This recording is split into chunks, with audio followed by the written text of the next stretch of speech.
الحمد لله الواحد القهار الأحد الصمد الذي لم يلد ولم يولد ولم يكن له كفوا أحد. Okweyongerayo mu maaso n'ekitabo kyaffe ekya kitaabu tawhid, tugenda ku mulyango gwaffe omulala nga seeka ow'oluberebere bwe yatunnyonnyola. Tugenda ku mulyango ogugamba nti baabu min ashirki lubsul halqati wal khayti wa nahwihima lirafu albala wa daf'ihi. Guno omulyango gutegeeza nti tugenda ku mulyango ebimu ku kugatta ku Allah nga mwe muli okwambala obukomo oba ebintu byonna embira n'ebifaanagana bwe bityo lirafu albala, nga tukola ki? Tuzzaayo singa omuntu aba afunye ekizibu kangeze nti ayavuwadde oba ki, n'abeera ng'ayambala ebyo ebintu okubeera nga azzaayo ekyo ekizibu kyakoze eki kyafunye, oba okutaasa ekizibu, oba n'ogamba nti nsuubira okwavuwala n'obeera ng'oyambala obuntu obwo obubirabira n'ebisigalidde.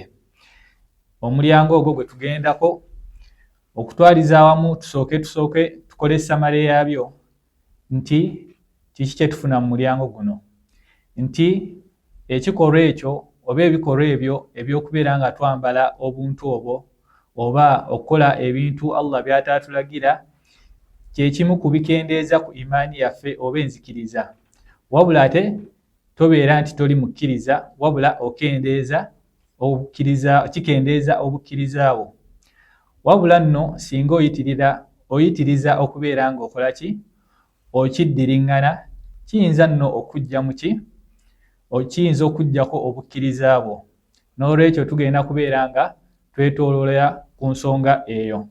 Ng'omulyango guno gwatandika ne aya egamba nti qul afara'aytum ma tad'una min duni llahi in aradani allahu bidhurrin hal hunna kashifatu dhurri. Nti aya eno ebeera ng'egamba Allah subhanahu wa ta'ala yabeera ng'agamba omubaka, beera ng'obagamba abo abasinza ebitali ki? Allah subhanahu wa ta'ala, nti singa Allah subhanahu wa ta'ala abatuusaako obulabe basobola okubeera ng'ebyo ebintu bye basinza bijjawo obulabe obwo? Obviously answer eri nti no, olw'okuba nti ebyo ebintu bye basinza tebisobola kubeera nga bijjawo ki? Bulabe. Nga tetunneeyongerayo, aya eno ekwatagana ku kugatta Allah okunene, okugatta ku Allah okwo okujja mu Busiraamu, wabula nno nga tugyeyambisizza mu kugatta ku Allah okutono okutajja mu Busiraamu. Olw'ensonga nti byonna kubeera kugatta ku wani? Allahu subhanahu wa ta'ala. Era nga abamanyi abaatusooka ne basahaba beesembesanga aya ezo. Ne tugenda ku hadithi ya Imran abeera nga atugamba nti lumu yali atambula nti omubaka nabiina Muhammadin sallallahu alaihi wasallam n'asinkana omuvubuka ng'ayambadde halqatun, nga ayambadde akakomo.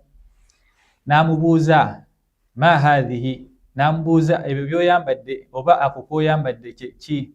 Qala min alwahina, n'abeera ng'amugamba nti kano akantu nkambadde nti kabeere nga kantangira obulumi. Yalina obulumi obulwadde, katugambe nti obulumi mu mubiri gwe, n'amugamba nti nkambadde kabeere nga kantangira ki? Obulumi obwo. Omubaka yabeera ng'amugamba inzi'uha, beera ng'okola ki? Okajjako, olw'okuba nti woba okambadde fa innaha la taziduka illa wahna, nti wadde okambadde tekalina kye kakwongerako oba tekakendeeza bulumi obwo, okujjako kakongera ate buki? Bulumi. Fa innaka law mitta wa hiya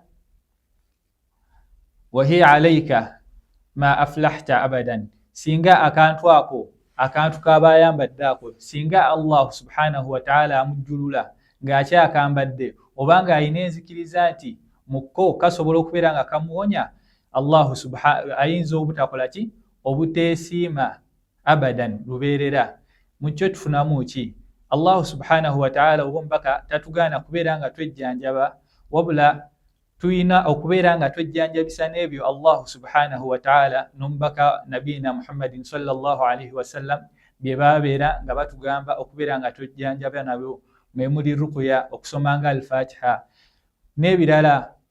Ne tutakomaawo, waliyo amadagala abo ba specialist nti baddokita eddagala eryo lyabagambye nti kozesa lino eddagala nga liwonya nga tukakasa likola ki liwonya lye tubeera nga tukozesa. Awamu nno naawo kisinga tubeera tubikozesezza Allah subhanahu wa ta'ala atuwaamu empeera olw'okuba tuba tukola ebyo byatulagira okubeera nga tukola ki tukola.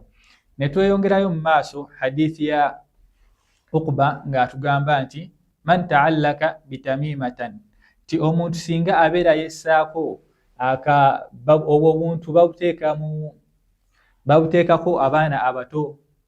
Ekigambo tamimatan kibeera nga kiva mu attamam, nti omwana abeere ng'akula nga mujjuvu nga talina bukendeevu, oba abeere ng'ataasibwa okubeera ng'akubibwa ekiiso. Ti hadithi eno yeyongerayo negamba fala atamma Allahu lahu, nti Allah eyo ebeera nga dduwa naye ebeera ng'etegeeza nti Allah tajja kubeera nga amuwonya kiiso ekyo, obeera tasobola kubeera ng'akola ki akimuwonya. Mu ekyo tulina kwesigamira Allah subhanahu wa ta'ala ne tutesigamira buntu obwo mwe muli olumu abaana babanaaza ekayayana n'ebirala we bityo bye babasibamu. Waman ta'allaka wad'atan fala wadda'a Allahu lahu, ti omuntu singa yeesiba singa omuntu balina obuyinja bwe bajja mu nnyanja oba ze tuyita ensimbi eŋŋanda, ti singa omuntu yeesiba oba singa akwata akantu ako n'akateeka imma mu dduuka ti abeere agaggawala, oba n'akateeka wansi wa piro ye ti abeere ng'obufumbo bubeeramu baraka, nti Allah agamba tejja bbeera naki na mirembe, oba ebyo byonna by'ayagala tebijja kukola ki kutuukirira. N'olwekyo mbeera nga mbakubiriza okubeera nga twesigamira Allah subhanahu wa ta'ala then okubeera nga tuyitira mu obwo obuntu obumulumulu. Tine tweyongerayo ku hadithi endala eya Hudhaifa ng'agamba nti lumu yasisinkana omusajja nga ayambadde era akantu ako, n'abeera nga amubuuza lwaki obeera oyambadde akantu ako, n'amugamba minal huma, ti mbadde nkambala, tugambe nti yalina omusujja. Ti olw'obusungu sahaba n'abeera ng'akutula akantu ako n'amusomera aya wama yu'minu aktharuhum billahi illa wahum mushrikun, nti abantu abasinga tebakkiriza Allah subhanahu wa ta'ala, oba abantu abamu tebakkiriza Allah subhanahu wa ta'ala okukkiriza okujjuvu, wabula bakkiriza Allah ate nga bwe bamugattako. Aya eyo naye ekozesebwa mu kugattako okunene, naye sahaba yabeera ng'agikozesa mu kugattako ki okutono.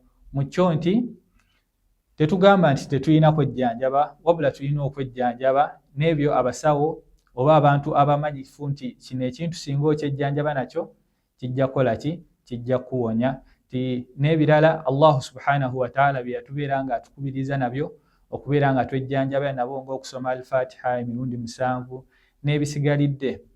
N'olwekyo beera nga mbakubiriza okubeera nga twesigamira Allah subhanahu wa ta'ala, n'ekirala okubeera nga tetwesigamira nnyo ku obwo buntuntu obwo obugendo tuleetera okubeera nga imaani zaffe zikendeera, olw'okuba tebutugasa wano ku dunya wal akhira.